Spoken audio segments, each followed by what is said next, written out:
और कुछ खामोशी से तकदीर लिख जाते हैं। पुराने जमाने की बात है।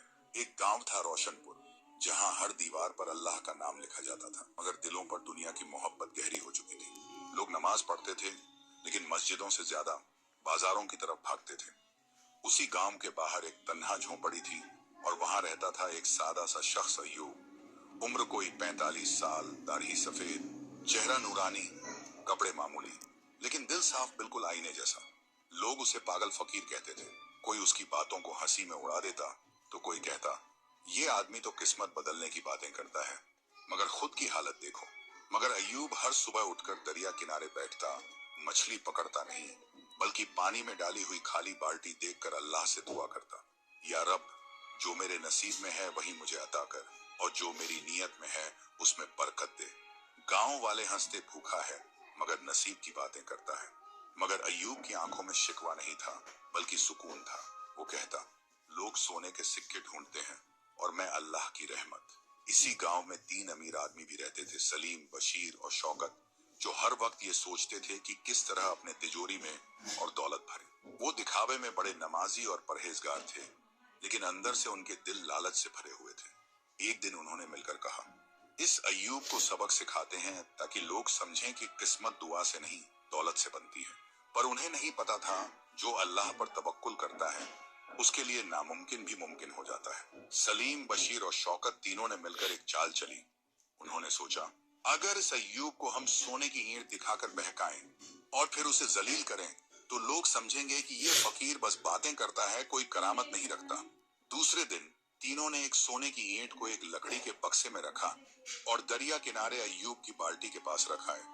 फिर दूर पेड़ के पीछे छुपकर तमाशा देखने लगे।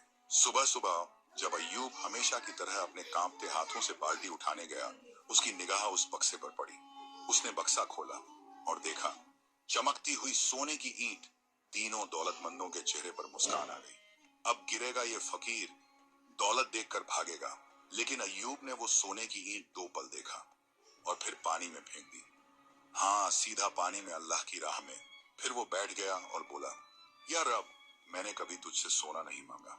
जो तूने दिया वो भी इम्तिहान था, और जो तूने लिया वो भी मेरी रजा है। पीछे छुपे तीनों के चेहरे पर जैसे किसी ने तमाचा मार दिया हो।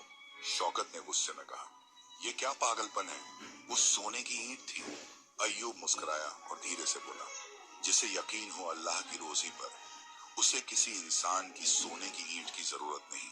गांव के कुछ लोग ये मंजर देख रहे थे, और वो पहली बार उस फकीर की आंखों में झांक पाए जहां तवक्कुल का समंदर बह रहा था। अब गांव के अंदर धीरे धीरे बातें फैलने लगी। क्या ये फकीर वाकई कोई खास बंदा है?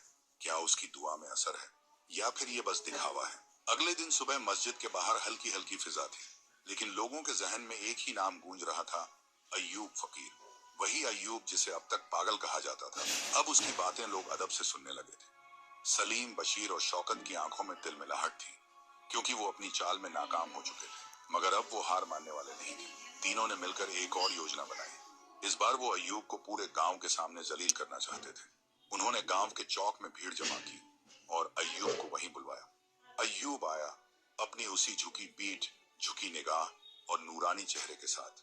शौकत जोर से चिल्लाया, अगर तुझे अल्लाह पर इतना ही भरोसा है तो बता, तेरे पास कल क्या खाने को होगा।